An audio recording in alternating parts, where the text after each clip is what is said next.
Louvado seja nosso Senhor Jesus Cristo, para sempre seja louvado. Meus amados irmãos, mais um vídeo mostrando como o protestantismo deturpa as Sagradas Escrituras, distorce versículos, tirando-os do contexto e fazendo a perseguição à Igreja Católica e fazendo de tudo para tentar dizer que a Igreja Católica é uma igreja falsa, quando na verdade é a única igreja de Cristo nosso Senhor. Nesse vídeo aí o rapaz supostamente recebeu a pergunta: posso orar a Maria? E veja a resposta que ele vai dar. Chega a ser assim, é até triste de ver, né? Ou desconhecimento da Bíblia, ou sei lá, um desejo de anunciar inverdades. Vamos ver aí o que é que ele diz. Posso orar a Maria? Não, Maria morreu. Ela foi uma grande... Veja, posso orar a Maria? Não, Maria morreu. Provavelmente deve ser alguém das Testemunhas de Jeová, ou quem sabe um adventista do sétimo dia, ou um adventista da promessa, que já é outra igreja que se dividiu, que se separou do adventismo, ou se não, qualquer outra igreja nova que surgiu aí, que vai dizer que a alma morre assim quando o corpo morre. Quando na verdade nós temos inúmeros contextos bíblicos que mostram que a alma continua viva depois da morte do seu corpo, né? Por exemplo, São Tiago vai dizer no capítulo 2 de São Tiago que assim como o corpo sem alma é morto, assim também a fé sem as obras é morta. Então veja que São Tiago fala de um corpo morto sem a sua alma espiritual. O livro do Eclesiastes vai dizer que o homem morre, o corpo segue para a sepultura e o espírito volta para Deus que o deu. Nós podemos ver na carta aos Coríntios inúmeras passagens mostrando que a ressurreição se dará fazendo com que a alma volte ao seu corpo, ao corpo que tinha deixado. Jesus, na parábola do rico e do mendigo Lázaro, demonstra claramente que depois da morte a pessoa continua viva, porque houve ali um diálogo entre aquele homem que tinha sido levado, tinha sido condenado, e também dele com Abraão, e também um diálogo entre, podemos dizer assim, entre Abraão e Lázaro, né? Podemos assim dizer. E também nós podemos ver nitidamente no livro do Apocalipse inúmeras passagens onde mostra as almas dos justos orando a Deus e pedindo por vingança, por justiça daqueles que lhe tiraram a vida. Então ele vai dizer que Maria morreu. Não, ela não pode orar porque ela está morta. Aí vai dizer, não, ela foi uma grande mulher. A conversa sempre é essa. Antigamente Maria era uma mulher qualquer. Antigamente Maria era um demônio que os católicos tinham criado. As imagens, né? Não era Maria de verdade. Assim, aquela imagem não representava Nossa Senhora, mas representava demônios, né? E assim sucessivamente. Aí agora vem com essa conversa de dizer que Maria é uma grande mulher. Porém, Maria é uma grande mulher, mas tratam ela da forma que a gente menos a gente trataria, nem a nossa mãe a gente trataria, né? Quanto mais a mãe de Deus. Mas vamos lá.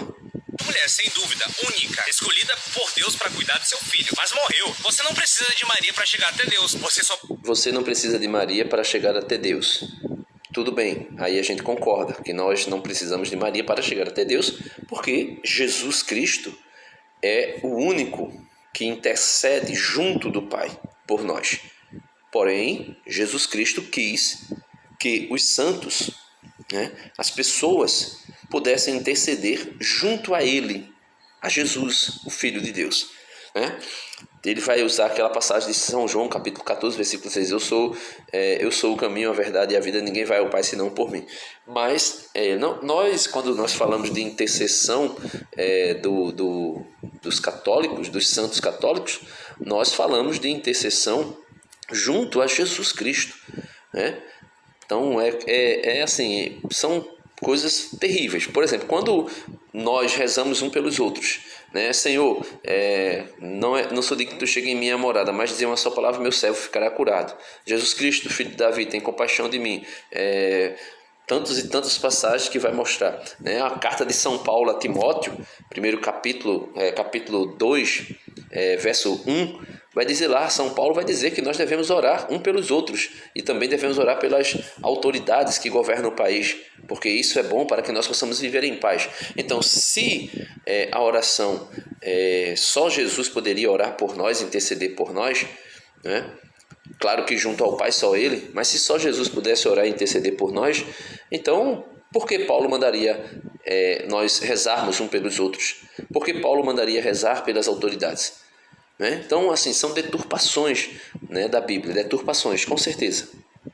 Precisa de Jesus. Ele é o único caminho. Por isso diz, eu sou o caminho, a verdade e a vida. E ninguém vem ao Pai, a não ser por mim. Porque há um só Deus e um só mediador entre Deus e os homens. Jesus Cristo, homem. Maria não te... Esse vídeo, essa questão aí de Jesus ser o único mediador, Jesus é o único mediador de salvação. Jesus não é o único intercessor. O Espírito Santo também intercede junto ao Pai. Com certeza, o Espírito Santo também intercede. O Espírito Santo, mas o Espírito Santo é Deus. Sim, mas Jesus é mediador entre Deus e os homens. Porém, Maria, os santos, todos eles são mediadores, ou seja, são intercessores até Jesus, de Jesus, dos homens para com Cristo. Isso aí nós podemos ver claramente. Aí ele está dizendo, Maria está morta, Maria não te ouve. São Paulo, na carta aos Coríntios, capítulo 13, versículo 9, vai dizer assim: nossa ciência ou nosso conhecimento é parcial, a nossa profecia é imperfeita. Versículo 10, 1 Coríntios 13, 10. Quando chegar o que é perfeito, o imperfeito desaparecerá. Ou seja, quando chegar o que é perfeito, o imperfeito desaparecerá. Aí lá no finalzinho vai dizer assim, versículo 13: por ora subsiste a fé, a esperança e a caridade. As três, porém a maior delas é a caridade. Então Nossa Senhora no céu participa dos atributos divinos de nosso Senhor Jesus Cristo. Os anjos, os santos. Veja, se Deus é Deus e não precisa de ninguém para ouvir as nossas orações, por que é que o livro do Apocalipse vai dizer que os anjos ouvem, recolhem em um turíbulo as orações dos crentes e apresenta diante de Deus como um incenso de suave odor? Por que isso?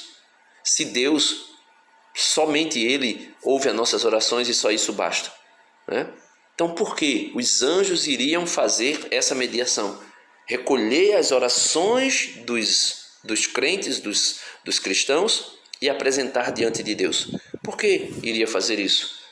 Então nós podemos ver nitidamente que esse jovem aí provavelmente deve ser um mortalista, né? Ou um aniquilacionista, daqueles que vão dizer que quando a alma, o corpo morre, a alma morre junto, e quando houver a ressurreição, Deus vai punir por um tempo a alma dos ímpios e depois aniquilará para sempre, e ela deixará de existir, porque afinal de contas Deus é misericordioso, jamais deixaria alguém sofrendo a eternidade, né? Não, mas Deus anuncia a verdade. Ponho hoje em tua frente a vida e a morte. Escolhe, pois, a vida para que vivas. Coloco hoje em tua frente a bênção e a maldição. Escolhe, pois, a bênção. E assim sucessivamente. Mas é isso, né? O único propósito é atacar a Igreja Católica. É denegrir a Igreja Católica, é defamar a Igreja Católica. Infelizmente. Por Jesus, sim. Apresentem seus pedidos a Deus. Posso orar? Então ele vai dizer, né? A Jesus, sim. A Maria, não. Então apresente os seus pedidos a Deus. Muito bem, muito bem. Apresente seus pedidos a Deus. Como se nós fôssemos tão perfeitos assim, a ponto de apresentarmos nosso pedido a Deus e tudo está ok, Deus aí vai nos ouvir, vai fazer tudo que nós queremos. Claro que não é assim, né? Esse é o problema do protestantismo, é o orgulho. O orgulho. Se você diz para um protestante, olha, é necessário receber os sacramentos, ele vai dizer que não, porque não precisa dos sacramentos. É necessário os santos, os anjos, para interceder por nós junto a Jesus, que é o único mediador entre Deus e os homens. E Jesus Cristo, que intercede por nós dia e noite diante de Deus, né, nos defenderá. Ele é o nosso advogado. Mas Não precisa, não preciso dos anjos, não preciso dos santos. Eu sou o super, ultra, mega, power crente. E a minha fé é ultra, mega, power gigante. E eu não preciso de nada nem de ninguém. Eu preciso somente falar com Deus. Porque eu sou tão importante que eu não preciso nem agendar nada, nem... Tá que eu estou fazendo uma ironia, né? Não preciso agendar nada, é só falar direto com ele e pronto, está resolvido o problema. Mas é triste ver que isso é apenas orgulho. Deus abençoe a todos vocês e até o próximo vídeo, se Deus quiser.